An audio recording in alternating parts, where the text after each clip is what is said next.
使徒行传第26章，阿基帕王对保罗讲：“这你为自家辩护。”保罗就纯属为自家辩护，佢讲：“阿基帕王啊，我今半日又好在你面前为犹太人告我嘅一切事来辩护，感覺實在萬幸。特別係你親屬猶太人嘅規矩，老所爭論嘅問題。所以，我求你耐心聽我嘅陳述。我從細到大下嘅做人，係樣辦猶太人全部地，因為我一直生活在本國人民嘅中間。後來也是係在耶路撒冷，那係佢哋很作證，佢哋最清楚。我一開始就係說我哋宗教中最嚴格嘅宗派，做一個法利賽人。這下我企在這位受審判，係因為盼望上帝對我哋祖先所應許嘅。這應許係我哋信義基礎嘅同胞，日夜熱心敬拜上帝所盼望愛得到嘅。王啊，就是因為這個盼望，猶太人爭過我。你哋讓我想，上帝使死人復活係無可能嘅事呢？我頭擺也認為應該全力反對拿撒勒人耶穌嘅名。我在耶路撒冷就是按樣做。我對祭司長梁樹權柄，將多嘅聖徒捉來關。唔但像按樣，我也贊成佢哋本人判死刑。另外，我在各會堂也多擺刑罰佢哋，強迫佢哋表達信仰。我非常惱佢哋，甚至去外國嘅城市迫害佢哋。有一擺，我帶領祭司長本我嘅權柄和命令去大馬士革。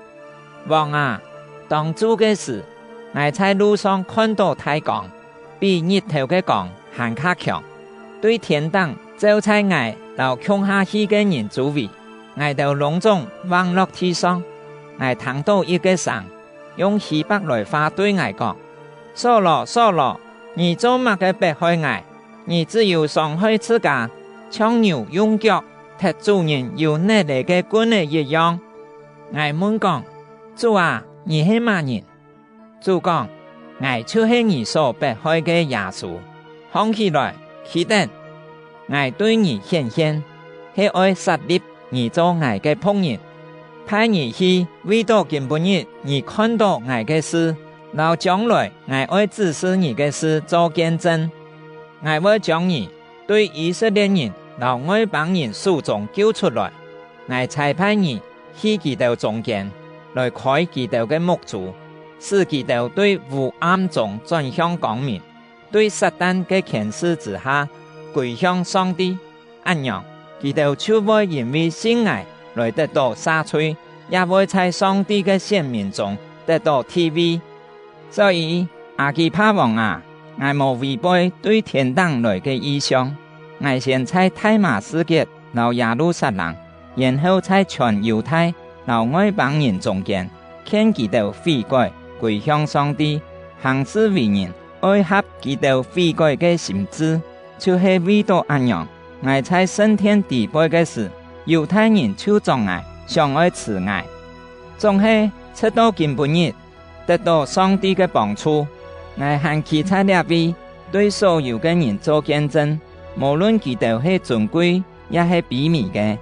我所講嘅就是先知和摩西所講愛發生嘅事，就是基督天國會受害，又會最先對死復活，向猶太人和外邦人宣布拯救嘅光已經來到。因為保羅嘅神書按樣講，非斯都就太上對佢講：保羅，你不點呢？你嘅學問太大，殺害你不點呢？保羅講：非斯都太人，我無不點。我所講嘅話係真實又合理嘅。阿基帕王也清楚這條事情，所以我將對王大膽出講。我相信這條事情無一件係王唔知嘅，因為唔係在暗中發生嘅。阿基帕王啊，你相信先知嗎？我對你相信。阿基帕王對保羅講：你老到欠我一下诶，我就会变做基督徒系嘛？保罗讲，無論欠大欠小，我對上帝所求嘅，就是二老所有根本日在場聽我講話嘅人，全部會變做老我窮樣，總係莫像我有掠到數練。王中毒8年紀，留其他嘅人就企起來，佢哋行出去以後，彼此講：兩個人並無犯乜嘅改死，也係愛管嘅嘴。亞基帕對菲斯都講：兩個人那係無對方地上書，就做得變佢走。